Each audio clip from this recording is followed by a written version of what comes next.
Belshazzar the king made a great feast for 1,000, drank wine in the presence of the people. He gave the command to bring in gold and silver vessels which his father had taken from Jerusalem. The king, his lords, his wives, and his concubines drank from the vessels that had been taken from the temple. They drank the wine, praised the gods of gold, silver, gods of bronze, iron, wood, and stone. In the same hour the finger of a man's hand appeared and wrote on the plaster of the palace wall. The king's visage changed, his thoughts troubled him, hips were loose and knees knocked without a lot of wherewithal. The king cried out to bring in the astrologers, spoke to them, saying to the wise men of Babylon, "Whoever reads this writing and tells me its meaning will be clothed with purple and third ruler in the kingdom." The wise men came but couldn't read the writing or make known to the king its interpretation. The king greatly troubled, his countenance changed, and his lords were astonished at his frustration. The queen, because of words, came to the banquet hall, spoke to the king, saying, "O king, live forever. Don't let your thoughts trouble you, nor change your countenance. There is a man in whom is the Spirit of God. In the days of your father, wisdom was found in him, and your father made him chief of the Chaldeans. An excellent spirit was found in him. Daniel will give you the interpretation." Daniel was brought in before the king. The king spoke and said to Daniel, "Are you that Daniel of the captives from Judah, whom my father brought from Jerusalem? The wise men of Babylon have been brought before me, that they should read the writing and make it known. But they could not give the interpretation of the thing. I heard that you'll explain the enigma to the king. Now if you can read it and make it known to me, you'll be clothed with purple, a gold chain around your neck.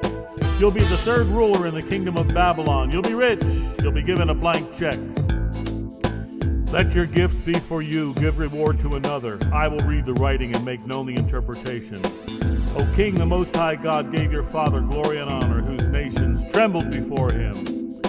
Whomever he wished, he executed. Whomever he wished, he kept alive. Whomever he wished, he set up and put down. His heart was lifted up and hardened with pride.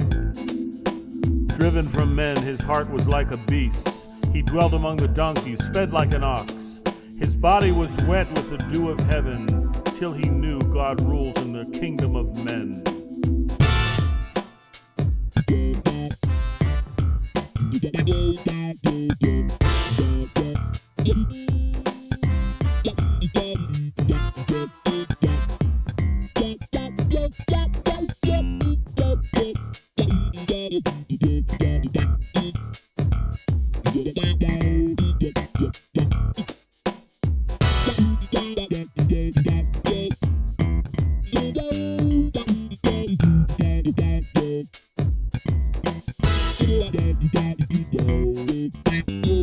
You, his son, have not humbled your heart.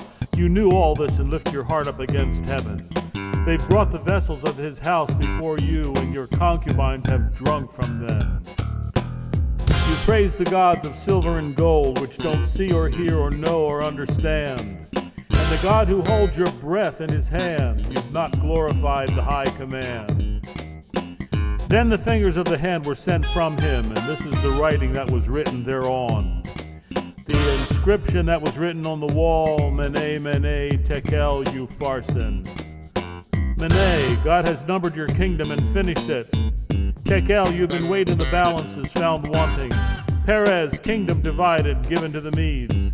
The kingdom gave command and clothed Daniel. A chain of gold was placed around his neck and proclaimed that he should be the third in the kingdom. That very night Belshazzar was slain, and Darius the Mede received dominion.